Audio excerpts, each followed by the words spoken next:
Magandang araw sa inyong lahat. Update ko lang po yung traffic po dito sa EDSA. September 22, 2023. Alas 2 na po ng hapon.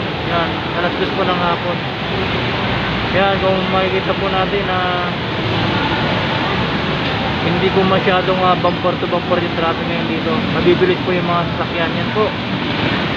At lumabas din ako dahil gusto kong makita yung asphalt na galing daw sa Bulkang Taal, pero wala namang asphalt po rito. Yan. Ito po yung mga kababayan po natin. Yan po. Yan. Hindi po masyadong traffic po ngayon, guys. Alas 2 po ng hapon. September 23. September 22 pala, 2023. Yan po. Yan po yung mga motorista po. Yan. Pero dyan po sa may gitna po, dyan sa tunnel, medyo mabagal po yung mga sasakyan po dyan. Yan po yung nasa gitna po, tunnel. Ito pong walang traffic po. Ito po yung papunta po ng southbound. Yan. Ortigas, Guadalupe, Makati, Pasay. Yan po. Ganyan din po yung nasa tunnel. Yan din po yung biyahe niya. At yung kabilang side po, papuntang north po yun, northbound. Yan. Yan po yung mga carousel lane po. Yan, walang ka-traffic po yan, guys. Yan, maluwag po ngayon dito, guys, sa EDSA. Yan. Ito po yung latest update po ngayon. Yan po. Yan o. Malinis po ngayon. Alas 2 ng hapon. Yan.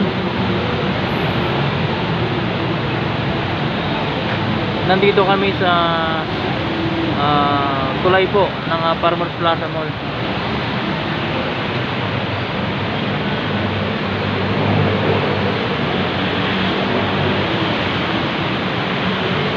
Ayan, nandito po kami sa ilalim po ng MRT. Yan na naman po. Yan, sana ganito lang lagi, guys. Yan. Yan o.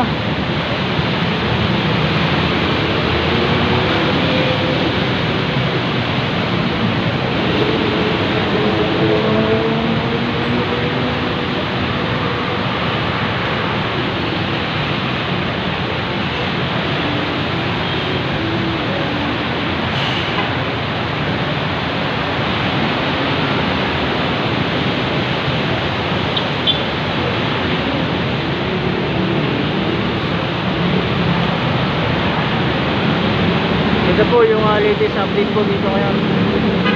Alas 2 ng hapon na umuulan po dito sa Cubao, EDSA. Tapat po ng Farmers Plaza Mall. Yan po. Yan. Hindi po masyadong traffic ngayon, guys. Yan o. Yan, latest update po.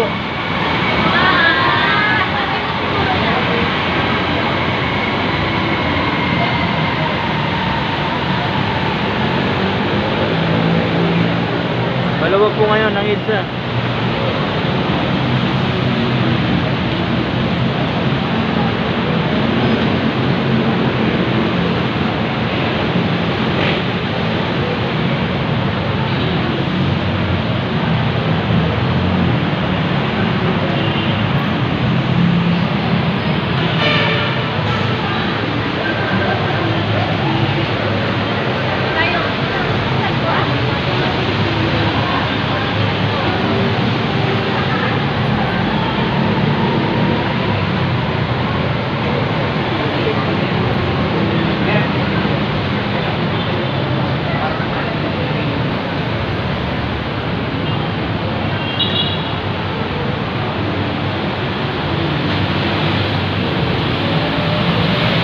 Ang bibilis po ng mga riders po ngayon dahil walang masyadong traffic po.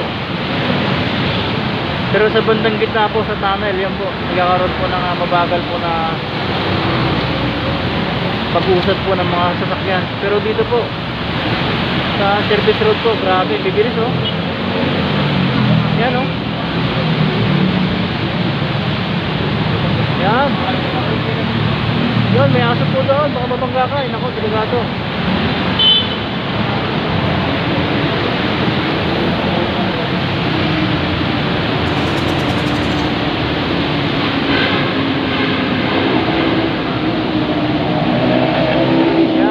Maraming salamat po sa panonood po sa latest update po ng traffic dito sa EDSA September 22, 2023 alas 2 po ng hapon. Yan.